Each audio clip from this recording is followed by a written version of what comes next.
Ustadz Salim Afina. Monggo Ustadz dipersilakan. Assalamualaikum warahmatullahi wabarakatuh.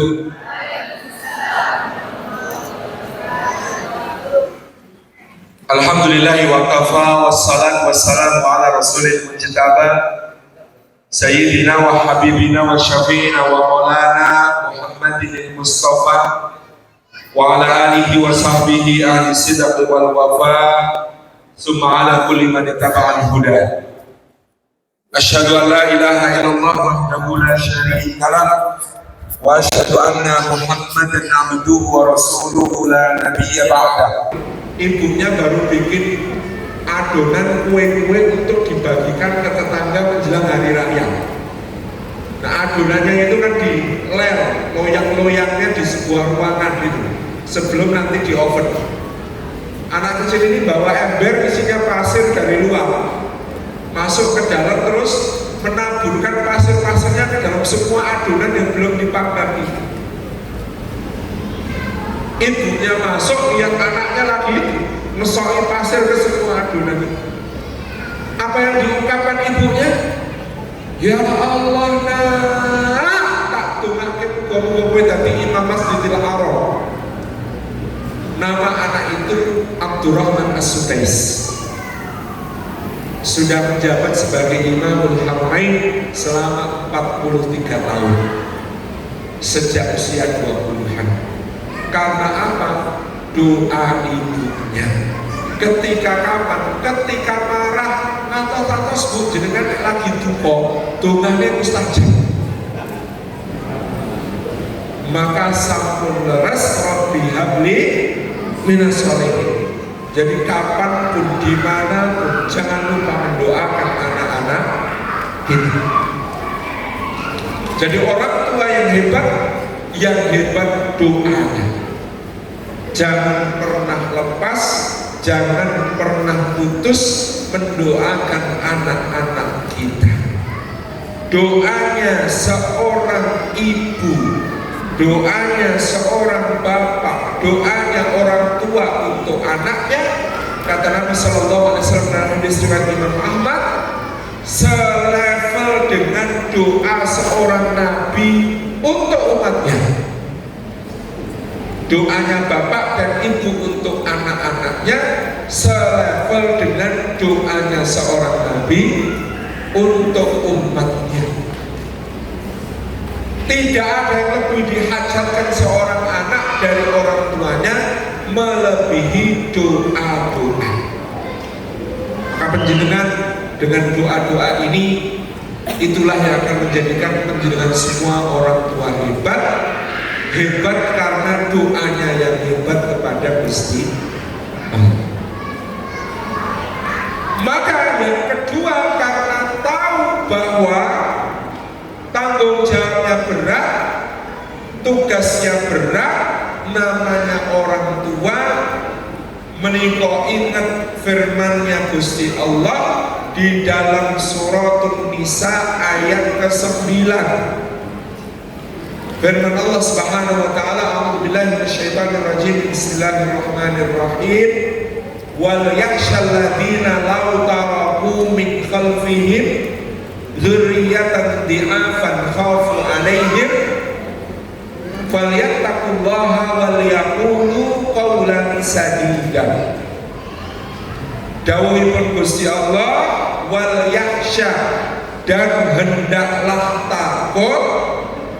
Siapa yang hendaklah merasa takut? Alladzina, orang-orang yang lautaraku, seandainya mereka meninggalkan min khalfihim, di belakang mereka nanti, dzurriyyatan, anak cucu, keturunan-keturunan, generasi penerus, di'afan, dalam keadaan lemah-lemah, dalam keadaan rapuh-rapuh, khafu alaihim, yang senantiasa mereka khawatir keadaan mereka nanti, falyattaqullah, maka adalah mereka bertakwa kepada Gusti Allah, wal yaqulu qaulan sadida, dan hendaklah mereka mengucapkan perkataan yang lurus, yang lempeng, yang tidak bengkok, yang konsisten dan konsekuen. Dawuhnya Gusti Allah ini, surat An-Nisa ayat ke-9 ini berada di dalam pembicaraan tentang pembagian harta warisan menurut ketentuannya Gusti Allah. Kalau tidak cermat membaca, bisa salah paham, mengira bahwa Allah berfirman demikian maksudnya agar kita menyiapkan warisan yang banyak-banyak supaya anak cucu tidak lemah. Bukan, justru sebaliknya, Allah hendak mengingatkan berapapun harta warisan mau diberikan kepada anak-anak kita, kalau jiwa mereka rapuh, kalau mereka tidak kokoh, maka tidak ada gunanya sama sekali seluruh isi dunia sekalipun diwariskan kepada mereka. Maka kalimatnya Gusti Allah, hendaklah takut orang-orang yang meninggalkan di belakang mereka anak keturunan yang lemah-lemah, rapuh-rapuh, yang selalu mereka khawatiri keadaannya. Obat supaya anaknya kokoh, obat supaya kita tidak perlu khawatir tentang mereka, falyattaqullaha, hendaklah bertakwa kepada Gusti Allah, waliyaqulu qawlan sadida, dan mengucapkan perkataan yang lurus. Sejarah menika ngendikaaken ada yang namanya Al-Walid bin Abdul Malik, Khalifah Bani Umayyah. Ketika meninggal dunia, warisannya dibagi untuk anak-anaknya, selain berupa padang-padang gembalaan dan ternak-ternak yang tidak terhitung, kebun-kebun yang sangat luas, setiap anak masing-masing dapat warisan kas 40 juta dinar. Preso Pak, 40 juta dinar itu depan. Satu dinar itu 4,25 gram emas 22 karat. Itu gapil sekarang 5 juta kenal. 5 juta dikalikan 40 juta, 5 kali 40 200 juta kali juta, triliun. Setiap anaknya Al-Walid bin Abdul Malik warisan cashnya 200 triliun. Kadang apa sekedip.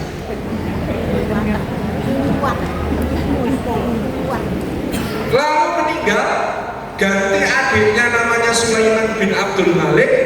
Sulaiman bin Abdul Malik meninggal atas prakarsa para ulama dipimpin Imam Rojak bin Haywa. Dia digantikan oleh adik ipar sekaligus sepupunya namanya Umar bin Abdul Aziz. Ketika Umar bin Abdul Aziz meninggal, dihitung hartanya untuk nanti warisnya, itu ketemu setiap anak akan dapat 8 dirham. 1 dirham 3,5 gram perak, harga sekarang 80.000 rupiah. Maka anak-anaknya Umar bin Abdul Aziz kira-kira satu orang akan mendapatkan 640.000 rupiah kemauan. Maka salah satu adik iparnya datang membisiki beliau di ranjang kematiannya, wahai Amirul Mukminin, janganlah engkau zalim kepada anak-anakmu, kasihan kalau cuma dapat warisan segitu, titipkan amanahkan mereka kepadaku, aku ini pangeran Bani Umayyah yang paling kaya. Maka kata Umar bin Abdul Aziz, wahai Mas Slamet, uruslah dirimu sendiri, siapkan jawabanmu di hadapan Allah kelak. Kalau Allah bertanya, dari mana kau dapatkan semua hartamu dan kemana kau membelanjakannya, adapun anak-anakmu sudah aku titipkan kepada Zat yang maha kaya, yang jauh lebih kaya daripada dirimu. Apa yang terjadi Bapak Ibu yang dirahmati Allah? Beberapa puluh tahun kemudian Daulah Bani Umayyah runtuh. Anak-anaknya Al-Walid bin Abdul Malik menjadi buronan, lari ke kota demi kota, bahkan kadang harus meminta-minta untuk menyambung hidup. sementara anak-anaknya Umar bin Abdul Aziz menjadi para pembayar zakat terbesar di zamannya. Maka sejarah sudah berbicara demikian, kita perlu mencapkan pesan Allah, falyattaqullaha wal yaqulu qawlan sadida. Anak-anak kita bukan butuh warisan yang banyak. Anak-anak kita bukan butuh Mas Picis Rojobrono yang tuku undung. Anak-anak kita bukan butuh omah yang gedong magrong-magrong. Anak-anak kita bukan butuh mobil yang mewah terser-terser. Anak-anak kita bukan butuh perhiasan yang glombiar-glombiar kayak toko mas berjalan. Bukan. Yang dibutuhkan anak-anak kita pertama-tama orang tua yang mau berjuang untuk bertakwa kepada Gusti Allah. Orang tua hebat, orang tua yang bertakwa. Takwa itu, nah ini luas. Kalau kita kan biasanya mendengar khotib-khotib membicarakan imtithalul awamirillahi wajtinabun nawahihi, menjalankan segala perintah Allah dan menjauhi larangannya. Pertama soal nafkah. Panjenengan pengen anak-anaknya sukses jadi orang tua hebat untuk mereka, maka memastikan setiap suapan yang masuk ke mulut mereka halal, thayyib, itu bagian dari takwa kepada Allah.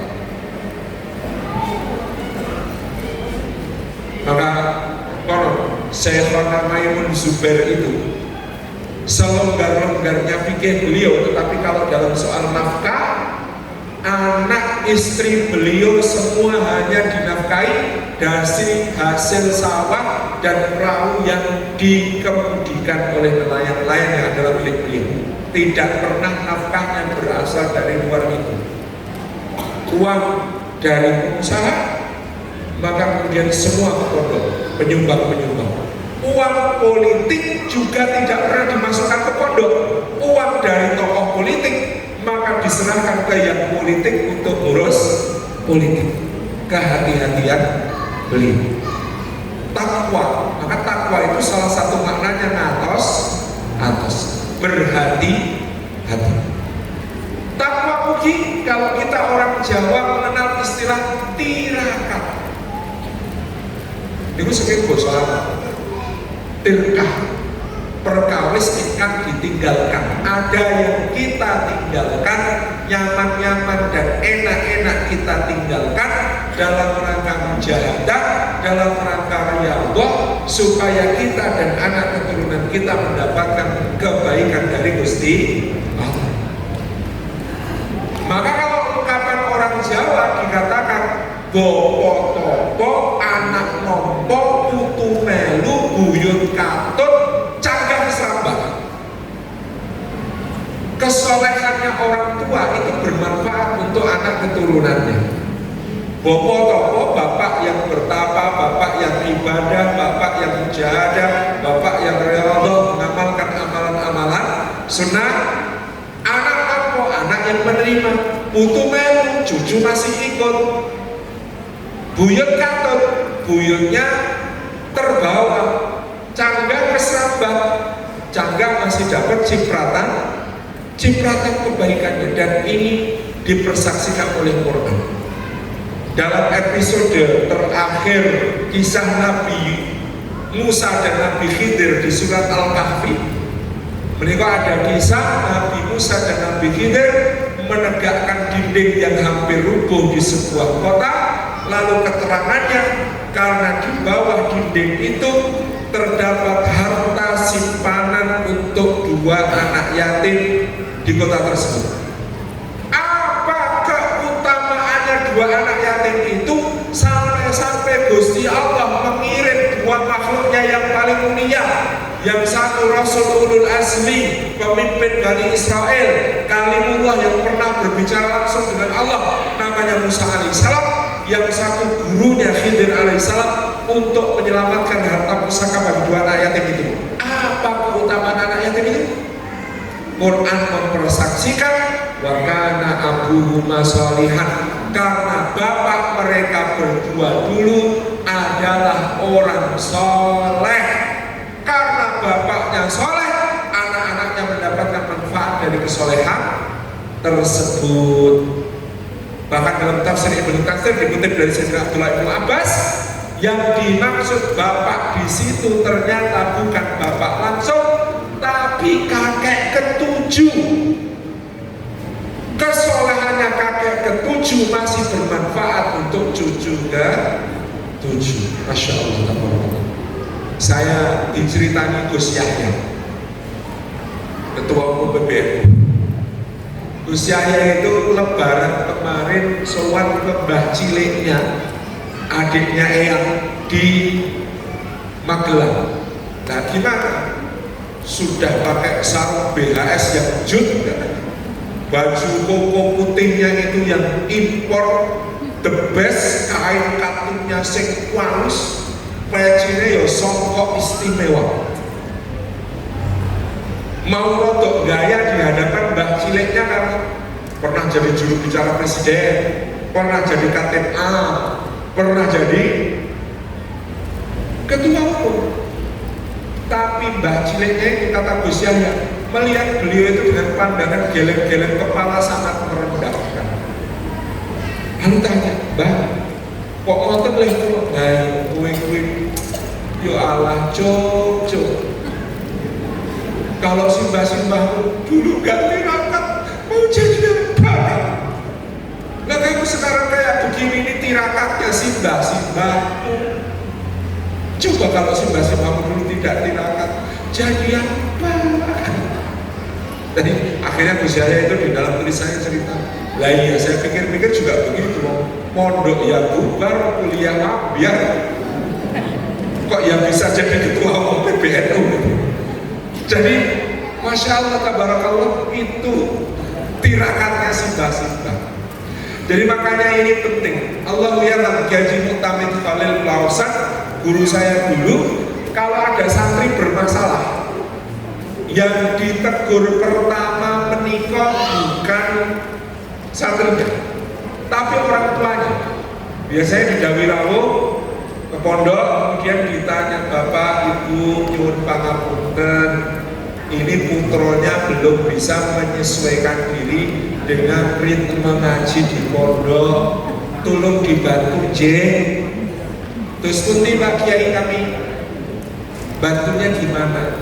Kamu telepon di rumah, Ije Pak Kiai, saya nyuwun nomornya, nanti setiap malam teleponnya jangan dicabut, setengah jam sebelum subuh akan saya telepon, saya bangunkan Bapak Ibu. Setelah bangun kalau subuh wudhu, habis wudhu sholat 2 rakaat. Rakaat pertama maos alam taro, rakaat kedua maos alam asyraf. Lajeng salam mangke tambah setunggal rakaat maos kulhu. Setelah itu donga akan putranipun, donga saestu donga 10 hari. J, Pak, Bu, di istiqomah J, mangke saya yang membangunkan. Bayangkan. Jadi saking pengennya santri ini dibuka Gusti Allah supaya mendapat hikmah, saged belajar kanthi temen, belajar kanthi tenanan di pondok, maka yang harus diprihatini dulu orang tua. Maka Masya Allah tabarakallah, sampun di mana-mana kita tahu yang namanya orang tua kok melu tirakat, anak-anaknya ampun. Saya punya sahabat namanya Pak Gopar Abdul Gofar, panggilannya Pak Gopar, penjual gorengan di dekat Pondok Krapyak. Karena saya tinggal di Jogokarian, sampingnya Pondok Krapyak, di situ ada bakul gorengan. Nanti jenengan boleh cari di sana, namanya Pak Gopar. Niku jenengan nek nawani beliau makan atau minum mesti belum tentu mau, karena beliau istiqomah puasa Daud, istiqomah dalu qiyamul lail. Saya dulu tanya Pak Gopar, kok sakit istiqomah niku rahasia nopo? Anu Gus larian niku wonten kiai saking Pantura rawuh Krapyak kula pijeti. Pas kula pijeti kula ditawari minum par. Kula matur sampun siang nggih. Weh, aku temen partene kok dadak poso bareng lho. Bapak ibumu biar apa ya tirakat. Jen Pak Kiai alhamdulillah bapak kula ibu kula nek pas dinten saene siang nggih kadang-kadang siang, nggih kadang-kadang Arafah, poso suro, poso neptu niku bapak kula ibu kula poso. Nek sholat malam nggih namun kadang-kadang nek mboten keselen. Apa kata Pak Kiai? Lah iya lho Pak, bapak ibumu tirakat saja kamu cuma seperti ini. Lah kalau kamu nggak tirakat, anakmu mau jadi kayak apa? Kata Pak Gopar itu makjelek. Habis itu kemudian ditekati riyadhah, mujahadah istiqomah. Allahu Akbar, putra putrinya Pak Gopar sedoyo hafidh-hafidhah. Putra putrinya Pak Gopar sedoyo alim-alim. Masya Allah. Menikah setunggaling estu kita sebagai orang tua perlu tirakat, sebagaimana perlu mentirakati anak-anak kita. Allah ya fathah boleh kula ibunya Sinta Nabila Asrori kedemumpang menikah ninjazakan amalan Mas Salim nek putra putrine besok mondok terus kangen sama putra putrinya di pondok, ampun pelanut, ampun ngalamun mikir ke anak. Kalau anak kita di pondok kalau kita rindu, jangan pelanut, jangan dipikir-pikirkan dalam-dalam. Tetapi setiap kali ingat anak, setiap kali rindu anak, langsung baca doanya Nabi Ibrahim alaihissalam. Rabbana inni askantu min dzurriyyati biwadin ghairi dzi zar'in 'inda baitikal muharram. Rabbana liyuqimus shalah faj'al af'idatan minan nasi tahwi ilaihim warzuqhum minas thamarati la'allahum yashkurun. Menika donga ning sekaligus cara didik anak. Nabi Ibrahim menika ketika meninggalkan Nabi Ismail dan ibunya di Mekah, lembah yang tidak bertanaman, kering, gersang, tandus, berbatu-batu, panas terik, boten-boten sumber penguripan, itu berdoa, Rabbana dua Rabb kami, ini sesungguhnya aku askantu, aku menempatkan min dzurriyyati dari sebagian keturunanku biwadin ghairi dzi zar'in di lembah yang tidak bertanaman, ainda baitikal muharram di dekat rumahmu yang mulia. Rabbana liyuqimus shalah, ya Allah supaya mereka menegakkan salat. Faj'al afidatan minan nasi tahwi ilaihim, maka jadikanlah banyak hati orang lain cenderung mencintai mereka. Warzuqhum minas tsamarat, berikan mereka rezeki dari buah-buahan. La'allahum yashkurun, mudah-mudahan mereka bersyukur. Menika Pak Bu, kadang-kadang jenenge wong tuwa nek awake dhewe dulu waktu kecil rumangsa keserakan jadi orang tua yang menderita, kan kita kadang-kadang tidak pengen anak kita itu menderita seperti kita menderita. Mula jo apa-apa dituruti, apa-apa dinehi, apa-apa dikabulkan, sak deksaknya kudu jadi saya gitu ya. Itu kadang-kadang kita balas dendamnya masa kecil yang tidak keturutan lalu kepada anak kita nyah-nyok, padahal itu bukan pendidikan dan kasih sayang, tapi penjerumusan dan perpegaan. Saestu, karena semua orang hebat dalam Al-Quran justru dididik dengan urip ingkang prehatos. Orang kabeh-kabeh kudu terwujud. Ndak semua harus dituruti, ndak semua harus ada, ndak semua harus sekarang. Ini prinsip. Makanya saya sekarang itu mau mondok ke anak itu bingung. Saya jangan mondok dulu, alas tidur tikar, bantalnya persediaan beras, sehingga kalau akhir bulan itu bantalnya sulit tipis. Masak dewe, sayur beli di warung sebelah pondok, isi sekolah umum kenjobo, ikut kegiatan pondok dan ngaji jadwalnya padet. Bayangke kula biyen pondoke model ngoten niku. Sekarang saya mau mondok ke anak, sama pengurus pondoknya sudah diberikan presentasi. Semua kelas ber-AC,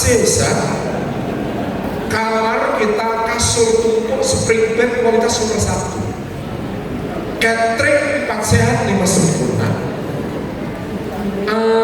Untuk mencuci ada laundry. Ya Allah lah, aku harus didik anakku kepiye? Karena ini prinsip yang tidak pernah berubah. Semua raja dinasti Mataram yang sukses pasti tumbuhnya di luar istana hidup prihatin. Ada yang namanya Sultan Agung, kecilnya di Jejeran. Ada namanya Sri Sultan Hamengkubuwono Pertama, kecilnya di luar istana di Semanggi. Ada yang namanya Pangeran Diponegoro, kecilnya di Tegalrejo di luar Keraton Padang, anak sulung Sultan. Ada yang namanya Hamengkubuwono IX, sejak umur 4 tahun sudah dititipkan keluarga Belanda supaya berpikirnya cara Belanda, bahasa Belandanya fasih. Karena Hamengkubuwono VIII itu raja Jawa pertama yang kuliahnya di Eropa. Ketika kuliah di Eropa dia menyadari gebacot kecilnya itu di Jawa, ketika berhadapan dengan pikiran-pikiran Eropa dia kalah. Maka dia bilang, anak-anakku kalau mau ngalahkan Londo harus sejak kecil coro mikir Londo. Maka semua putranya itu sejak umur 4 tahun titip-titip ke guru-guru Londo. Maka Hamengkubuwono IX itu menjadi raja yang kemudian bisa mendukung Republik Indonesia di saat-saat sulit dan akhirnya menjadi pahlawan nasional. Menikah karena buktinya tadi prihatin menikah penting. Seperti ibu-ibu kalau meresani kuku-kuku mau keluar dari kepompong, nanti ibu memperhatikan kuku-kuku yang mau keluar dari kepompong, bekah, beku, seperti bekah beku. Itu mau keluar itu sulit sekali, susah sekali. Kita kalau lihat itu nggak tega. Tapi kalau kemudian kita nggak tega ngambil gunting, kemudian kita kekrek, kita potong kepompongnya itu supaya calon kupu-kupu ini bisa keluar, maka apa yang terjadi? Kupu-kupu itu perlu otot sayap yang kuat untuk bisa terbang, dan otot sayap yang kuat itu dilatihnya ya ketika keluar itu. Maka ketika proses keluar itu dibantu, dia tidak akan kuat untuk terbang. Namanya kupu-kupu kok tidak kuat terbang, hitung beberapa detik pasti dilubung semua, mati. Sama anak kita, kalau kita nggak membiasakan mereka hidup dalam tantangan dan kesulitan, justru itu menjerumuskan. Maka orang tua hebat mentirakati diri sendiri dan mentirakati anak-anak. Dan disinilah Bapak Ibu yang dirahmati Allah, kadang tantangannya untuk kita semua, tentu dengan perubahan zaman dan hal lain-lainnya menimpa yang tidak mudah. Tapi itulah takwa. Dan berikutnya menurut ayat ini, orang tua hebat, orang tua yang bisa mengucapkan perkataan lurus, konsisten, konsekuen kepada anak-anaknya. Cuma kadang-kadang untuk konsisten ini kok jadi gak gampil. Contoh, putranya nonton YouTube, ibu-ibu sedang bekerja di dapur, repot, lalu bilang sama anaknya, "Loh, sini Tona bantu bunda, repot banget ini loh. Bentar kok bunda, ini baru bagus sih." Lalu bundanya mengatakan, "Ya Allah nak, kamu itu sudah besar kok gak mau bantuin bunda toh?" 5 menit kemudian anak itu menyaksikan iklan di tayangan yang sedang dia tonton, ditunjukkan kepada bunda. Bunda beliin ini dong bunda, bagus ya bunda. Lalu bundanya ngomong, "Ya Allah nak, boten bareng, kamu tuh masih kecil kok mau beli kayak begitu." Penjenengan tahu apa masalahnya? 5 menit yang lalu dia sudah besar, sekarang dia masih kecil. Jadi dia bingung, sebenarnya aku ini masih besar atau sudah kecil? Lalu 5 menit yang lalu dibilang sudah besar, kok sekarang masih kecil. Kadang-kadang kita orang tua tidak konsisten karena kepentingan kita, ya kan? Ketika kita ngomong, kamu sudah besar, apa kepentingannya supaya dia mau bantu. Ketika kita ngomong, kamu masih kecil, kepentingannya supaya tidak usah membeli. Ujian semacam itu kadang-kadang kita gak lolos. Jadi apalagi nanti anaknya negur, bunda makannya gak berdoa, sudah dibatin. Semua yang dibatin tidak bisa menjadi pendidikan.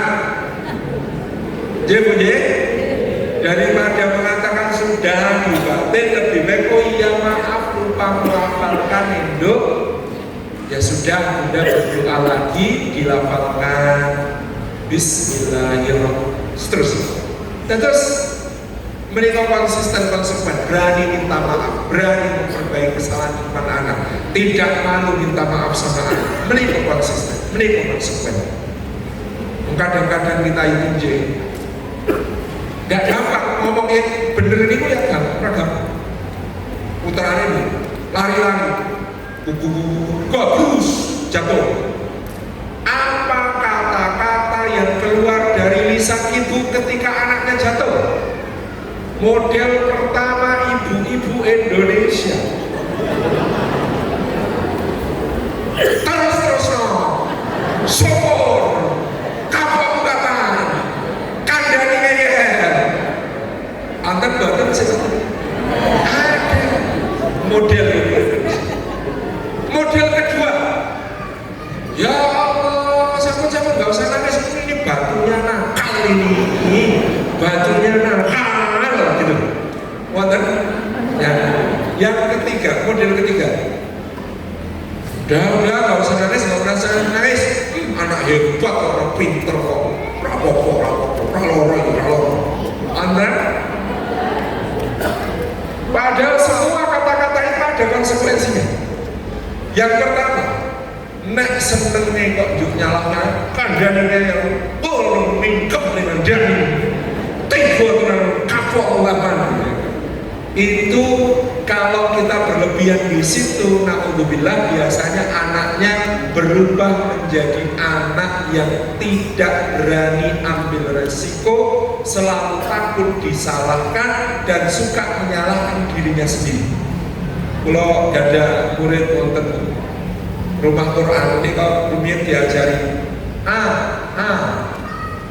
apa ini dek? Nah bukan aku memang goblok ini dibenerke dadi bab lebay kan dalam hati kita. Ternyata karena orang tuanya modelnya kayak gitu, syukur, menyalahkan diri, self blaming. Model kedua tadi bu, batunya nakal ini, udah nggak usah nangis, ini sudah ibu bales. Nah, kalau kamu ya batu.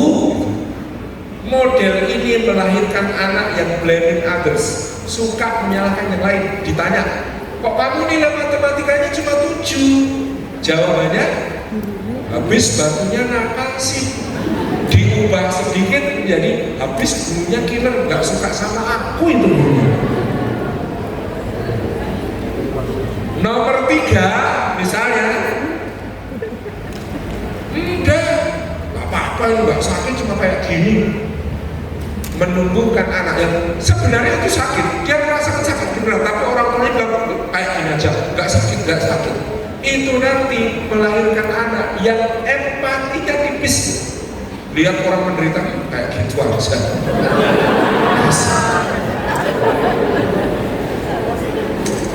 Lihat ada orang menderita terus ngaku, jangan suka playing victim mas. Lihat orang Palestina dijajah Israel kayak gitu, masih nyangkut salah DP ya ini.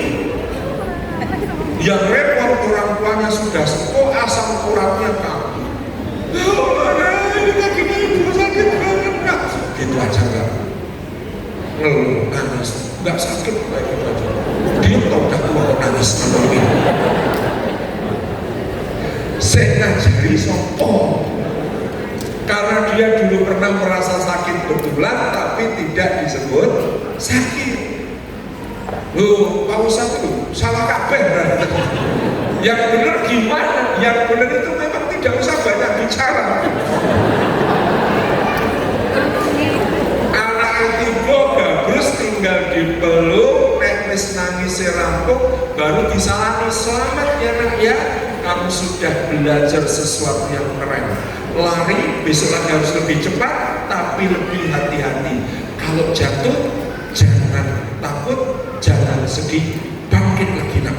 Tos, kan lebih keren. Ibu-ibu itu kadang gitu, anaknya manjat pagar, aduh nanti jatuh, malaikatnya amin. Kan lebih bagusnya itu, ya Allah nak keren, sudah bisa manjat sampai atas, meskipun hatinya deg-degan gitu kan. Coba turun ke bawah sini, kan lebih sakit. Kaulan, jadi orang tua yang hebat, maka juga dia punya kalimat-kalimat yang positif, baik untuk anak-anak. Selanjutnya terakhir, orang tua yang hebat berani memberi contoh, karena memang anak-anak kita itu lebih percaya apa yang dilihat atau apa yang didengar, Bu? Yang dilihat. Dan anak kita cara melihat orang tuanya itu sederhana. Bapakku baik, maka yang dilakukan bapakku pasti baik, yang tidak dilakukan bapakku tidak baik. Sesimpel itu cara berpikirnya. Maka kalau penjelasan ngomong, nah baca Quran enggak, kenapa baca Quran itu enggak baik? Lu kok bisa? Ayah enggak berbaik. Nah, jangan ambil barang pakai kaki, nah enggak sopan. Sopan, loh kok sopan? Budaknya sering. Jadi semua yang dilakukan ayah dan ibu itu ukuran. Kalau dilakukan baik, kalau tidak dilakukan maka tidak baik. Maka penjenengan termasuk putrane di SDIT Mutiara Insan Uniko katanya targetnya 6 juz. Bapak ibu targetnya 6 juz, berarti itu nggih. Jadi soal Qurannya memang Masya Allah. Pak Bu, ada yang sering berkampanye semangat mengatakan menghafal Quran itu harus golden age, usia emas, usianya anak-anak kita. Nah, tua telah. Saya tanya, Rasulullah SAW mulai ngapalkan Quran umur kita 40, Abu Bakar umur kita 37, Utsman umur kita 35, Abu Kuhafah bapaknya Abu Bakar umur kita 73. Berarti ada kata terlambat tidak untuk mengawali menghafal. Jos, jangan sudah berdiri. Mulai hari ini ngapal Quran bareng anaknya.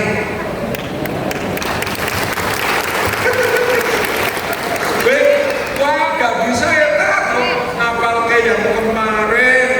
Wes apal, saiki nambah, sing ini lali. Penjenengan caranya jangan kayak anak-anak kita. Sing penting penjenengan setiap hari itu ada jam pegang mushaf. Pegang mushaf mawon Pak. Saya suruh. Ada yang tanya sama saya, Ustaz, memangnya nggak boleh baca Quran dari HP? Boleh, cuma kalau penjenengan kulino baca Quran dari HP, putra penjenengan tidak tahu itu baca Quran apa game online. Tapi kalau penjenengan pegang mushaf, anak tahu itu Quran. Jadi saya menghimbau kita tetap ada waktu pegang mushaf. Mau bakto subuh, mau bakto maghrib terserah. Jam pinter penjenengan pokoknya ada jam pegang mushaf. Nah kalau pegang mushaf sedinten saayat. Alif lam mim alif lam boten sak diapalke, cukup diwaca ping 700. Make apal dhewe. Wah kabutan tak ya 500, kasih kabutan 300 minimal. Alif lam mim niku diulang-ulang sambil dirasa-rasake. Ya Allah, Engkau menghadirkan Quran dengan huruf-huruf ini. Engkau menantang semua jin manusia untuk membuat serupa Quran, tapi nggak ada yang bisa. Quran ini memang darimu ya Allah. alif lam mim alif lam mim alif lam mim. Sehari setunggal ayat dibaleni ping 300. Insyaallah pakai apa? Nek cara ilmu pencak silat, belajar satu jurus dibaleni ping 300 dibandingkan belajar 300 jurus mek pisang-pisang kinten-kinten hasilnya sakti sing pundi? Sakti sing belajar satu jurus diulang 300 kali yakin. Karena kalau penjenengan belajar 300 jurus masing-masing tua sekali waktu tarung niku bingung arep entuk esendi. Tapi kalau satu jurus diulang 300 kali waktu tarung niku pun refleks kados Iko Uwais. Sudah refleks yang keluar yang dibutuhkan. Saestu sama Quran nggih ngoten. Jenengan sedina maos 300 ayat dengan sedina satu ayat tapi diulang 300 kali, saya yakin lebih dahsyat dampaknya yang satu ayat diulang 300 kali. Nek kinten-kinten nggih sedinten sayap niku rampunge ngapal Quran pinten taun? 17 tahun, Pak. 17 tahun niku rekor keren ngalahke Nabi Muhammad sallallahu alaihi wasallam. Karena Nabi Muhammad SAW niku rampung le ngapalke Quran selama 23 tahun oleh mewahyukan di semua teman. Terus dengan ada program kilat menghafal Quran 6 bulan, boten sampai lu. Program kilat menghafalkan Al-Quran 3 bulan, boten sampai lu. Pun sehari satu ayat 17 tahun niku sampai jos. Kersa nggih? Ora yakin orang. Kersa nggih? Bismillah kita mulai. Panjenengan sakniki umur pinten? 40? Wonten nggih sekitar niku nggih. Insyaallah mudah-mudahan dengan itu keberkahan Quran untuk seluruh keluarga kita, bukan cuma untuk anak-anak kita yang di sekolah juga ngapal Quran. Selamat menjadi orang tua hebat. Assalamualaikum warahmatullahi wabarakatuh. Luar biasa sekali hari ini Bapak Ibu hebat. Ternyata kita banyak sekali mungkin yang biasa kita lakukan itu tidak sesuai ya ternyata ya. Hari ini kita dicerahkan luar biasa oleh Ustadz kita, Ustadz Salim Afilah, yang mana tadi menjelaskan bahwa tanggung jawab anak itu berada di pundak kita dan kebiasaan yang kita lakukan itu nanti akan ditiru anak kita. Jadi seperti itu. Tetapi Ustadz saya punya pengalaman di situ Ustadz. Saya itu dalam mendidik anak berusaha semaksimalnya. Salah satunya juga dengan tirakat. Tetapi anak itu malah ngerasani sama adiknya bilangnya gini, walah urusan kalau Kim Jong ini rekoso. Iya, saya digituin. Jadi kemudian saya juga kenal lagi bagaimana kita berperilaku tadi ketika anak jatuh kita menyalahkan batunya atau kita bentak-bentak. Saya yang ketiga Ustaz, ketiga itu rapopo Pinter kan sore. Akibatnya apa Ustaz? Saya ketika pernah seperti yang Ustaz ngendikakan tadi, ternyata ketika saya mengeluh sakit itu anak saya bilangnya Allah lebih. Masya Allah, ternyata benar sekali nih. Masya Allah, hari ini saya lemes. Kalau tadi lemes karena pertama pengalaman, saat ini saya lemes dengan nasib saya ini. Ya, alhamdulillah, insya Allah masih terselamatkan. Ya, alhamdulillah kita tidak ada ruginya. Luar biasa, direwangi panjenengan siap dari tadi habis duhur langsung meluncur ke sini untuk menyaksikan, mendengarkan dari narasumber hebat kita Ustadz Salim Afilah yang luar biasa dan ini sangat bisa kita implementasikan ya.